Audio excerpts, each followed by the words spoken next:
নমস্কাৰ Gyandeep lifestyle world চেনেলত আপোনালোকক স্বাগতম। আজি আমাৰ তালৈ কাৰ্বি আংলঙৰ পৰা দাদা এজন আহিছিলে আৰু দাদাই আমাৰ নাৰ্চাৰীৰ পৰা বিভিন্ন ধৰণৰ পুলি বা শস্য নিছে এনেকৈ আৰু আগতেও আহিছে আৰু আজিও দাদা আহিলে আৰু দাদা পৰিচয়খিনি লওঁ আমি আহক। দাদা আপোনাৰ মোৰ নমস্কাৰ, মোৰ নাম ইন্দ্ৰমোহন বৰা, মোৰ ঘৰ কাৰ্বি আংলঙৰ হাওৰাঘাটত। হয়, মই মানে আপোনালোকৰ এই আমাৰ নাৰ্চাৰীখনৰ বিষয়ে মই মানে ইউটিউবত পালোঁ, পাই পেলাই আপোনাৰ ওচৰত আহিলোঁ আৰু আজি কি আছে আপোনাৰ তাত সেই পুলিখিনি মই চাব আহিলোঁ আৰু ৰাইজকো দেখুৱাবলৈ আহিছোঁ মই। আপোনাৰ চেনেলটোৰ নামটো কি আছিলে? মোৰ চেনেলটোৰ নাম আছিলে ইন্দ্ৰ ব্লগ ন? আপোনালোকে যাতে ইন্দ্ৰ ব্লগ এই দাদাৰ যিটো ইউটিউব চেনেল যাতে আপোনালোকে ছাপোৰ্ট কৰে আৰু যেনেকৈ আমাৰ চেনেলটো আপোনালোকে আগুৱাই নিছে তেনেকৈ দাদাকো যাতে সহায় কৰে। দাদাও আমাৰ এইবিলাক দিশতে কাম কৰি আছে, প্ৰকৃতি গছ গছনি খেতি বাতি আৰু জৈৱিক খেতিৰ দিশতে দাদাও আগবাঢ়ি গৈ আছে আৰু প্ৰকৃতিখন যাতে আমিয়ে ৰক্ষা কৰিব লাগিব। আমাৰ মানৱ জাতি আমাৰ ধৰ্মই সেইটো যাতে আমি প্ৰকৃতি ৰক্ষা কৰিব পাৰোঁ, তেতিয়াহে আমাৰ মানৱ জাতিখিনিও ৰক্ষা সকলো জীৱ জন্তুৰ মানে সুবিধা হ'ব। পৃথিৱীত তেওঁলোক সকলো সুখলে থাকিব পাৰিব আৰু দাদাকো ছাপোৰ্ট কৰিব, আমাক যেনেকৈ ছাপোৰ্ট কৰিছে দাদাকো কৰিব আৰু আমাক আজিলৈকে আপোনালোকে কৰি আছে ছাপোৰ্ট, সেইকাৰণে বহুত ধন্যবাদ।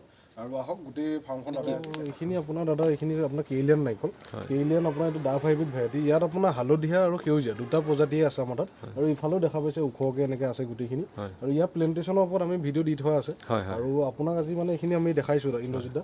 মানে এইখিনি আপোনাৰ এইটো সেউজীয়া ভেৰাইটি আৰু এইটো আপোনাৰ হালধীয়া, মাজৰ সিয়াটো হালধীয়া থাকিলে এইটো হালধীয়া প্ৰজাতি হয়। তেনেকৈ ইয়াত বেলেগ বেলেগ ধৰণৰ আছে, আপোনাৰ এইটো হালধীয়া হ'ল, তেনেকৈ এইটো সেউজীয়া হ'ল, তেনেকৈ এইখিনি গোটেইখিনি কেইলিয়ান নাৰিকল। এইখিনি এইটো কি কল হয়? এইটো আপোনাৰ ৰঙা কল, যিটো কেৰেলাৰ পৰা আমি আনিছিলোঁ, ৰেড বানানা। আৰু ইয়াৰ আপোনাৰ এটা কলত বাহিৰত আপোনাৰ 15-20 টকাকৈ এটা কল বিক্ৰী হয়। আমাৰ ইয়াত অসমত নতুন বস্তু এইটো আপোনাৰ কেৰেলিয়ান আপোনাৰ ৰেড বানানা বুলি কয়, যিটো ৰঙা কল কেৰেলাৰ। আৰু এই কলটো এই প্ৰজাতিটো আপোনাৰ 12-80 মানলৈকে লাগে আৰু ইয়াৰ এইটো টিচু কালচাৰ লেবৰেটৰীৰ পৰা অনা পুলি হয়। এইজোপা আমি এতিয়া মানে শস্যৰ কাৰণে ৰাখিছোঁ, ইয়াৰ পৰা আমি কলটো বাৰু আহিবই, কিন্তু আমি এতিয়া কিমান এটা প্ৰডাকশ্যন হ'ব, কেনেকুৱা এটা ৰিজাল্ট হ'ব, সেইটো কাৰণে আমি এতিয়া পুলিখিনি বৰ্তমান উঠোৱা নাই আৰু শস্য হিচাপে আমি ৰাখিছোঁ। লেবৰেটৰীৰ পৰা যদি আমি নিজে পুলিটো বনাই ৰাইজক দিব পাৰোঁ, তেতিয়া প্ৰডাকশ্যনটো কেনেকুৱা হয় সেইটো চাবৰ কাৰণে আমি এইবাৰ মানে পুলিটো উঠোৱা নাই। এইজোপা আপোনাৰ হৈছে মালভোগ। মালভোগ আপোনাৰ মানে আমাৰ লোকেল মানে 86-87 লগা মালভোগটো নহয়, এইটো অলপ ডাঙৰ চাইজৰ হয় আৰু এইজোপা প্ৰায় আপোনাৰ 10-12 ধৰে। এইটো মালভোগ মানে নতুন প্ৰজাতি, হাইব্ৰিড হয়, অলপ মানে বাহিৰৰ পৰা অনা প্ৰজাতিটো। আমি বাহিৰৰ পৰা মানে অৰ্ডাৰ কৰি আনিছিলোঁ এই কলটো সচটো। আৰু আমাৰ এইজোপা আপোনাৰ মেইন মাদাৰ প্লেণ্টজোপা আৰু এইটোৰ লগত এটা পুলি হৈছে, আমি এটা পুলিহে ৰাখিছোঁ মানে প্ৰডাকশ্যনটো ইয়াৰ চাবৰ কাৰণে আমি বৰ্তমান এটা পুলি ৰাখিছোঁ আৰু অন্য পুলিবিলাক আমি উঠাই বেলেগত ৰুই দিয়া হৈছে এইবিলাক।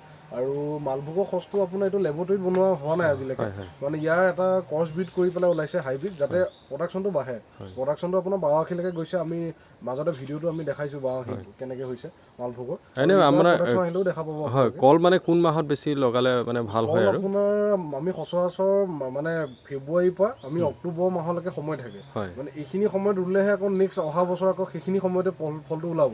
মানে কলৰ মানে 12 মাহলৈকে মানে আপোনাৰ মানে 12-13 মাহত থোকাকৈ দিব পাৰোঁ আমি। তো সেইটো কাৰণে আপোনাৰ কলৰ খেতিত আমি যেতিয়া ৰুওঁ তাৰ পৰা ধৰক 12 মাহ ধৰা যায় যে কল থোকা পৰিব 12 মাহত আৰু নেক্সট 12-13 মাহৰ ভিতৰত আমি কল থোকা বিক্ৰীৰ কাৰণে উলিয়াব পাৰোঁ। সেইকাৰণে আমি যেতিয়াই ৰুওঁ যাতে গৰম দিনত কলৰ প্ৰডাকশ্যনটো হয়, মানে মাৰ্চৰ পৰা লৈ ধৰক আপোনাৰ অক্টোবৰলৈকে অলপ গৰমেই থাকে, তো সেই ছিজনটোতে কল ওলালে মাৰ্কেটত ভেলু পোৱা যায়, দাম পোৱা যায় বজাৰত। কিন্তু আমি যদি ডিচেম্বৰ, নৱেম্বৰ, জানুৱাৰীত ৰুই দিওঁ তেতিয়াহ'লে অসুবিধাৰ কিছুমান সন্মুখীন হোৱা যায়। ঠাণ্ডা দিনত মাৰ্কেটটো ডাউন থাকে। কি প্ৰজাতিৰ ঘাঁহ হয়? আপোনাৰ ইণ্ডোনেছিয়ান স্মাৰ্ট নেপিয়াৰ বুলি কয়। আপুনি গোটেইটো দেখাই দিয়ক। এইখিনি গোটেইখিনি আপোনাৰ ইণ্ডোনেছিয়ান স্মাৰ্ট নেপিয়াৰ ভেৰাইটি প্ৰজাতি আৰু ইয়াৰ আপোনাৰ প্ৰটিন কণ্টেণ্ট পায় আপোনাৰ 20% ইয়াৰ প্ৰটিন কণ্টেণ্ট পোৱা যায়। আৰু এই সচটো আপোনাৰ প্ৰায় এজোপাতে আপোনাৰ প্ৰায় 40-50টা 100টালৈকে চুপ আহে এটা কাটিঙৰ প্ৰডাকশ্যন। আপোনাৰ এইখিনি গোটেইখিনি দেখিছে চব ইণ্ডোনেছিয়ান স্মাৰ্ট নেপিয়াৰ আৰু এইফালে আৰু এই ঘাঁহটো অষ্ট্ৰেলিয়ান ৰেড নেপিয়াৰ বুলি কয়। আৰু এই প্ৰজাতিটো আপোনাৰ ডায়েৰী ফাৰ্মত বেছি ইউজ হয় আৰু গটাৰীটো ইউজ কৰে। গটাৰীত ইউজ কৰিলে মানে আমি 5 ফুটমান হওঁতে কাটি খুৱাব লাগিব, এনেকুৱা চাপৰ হওঁতে সৰু পাতৰ হওঁতে খুৱাব লাগে। যেতিয়া ডাঙৰ হৈ যায় তেতিয়া সঁচৰ কাৰণে গুচি যায় আৰু তেতিয়া আমি চাফ কাটাত আমি ডায়েৰী ফাৰ্মত গৰুক খুৱাওঁ, তেনেকৈ সেইটো চিষ্টেম।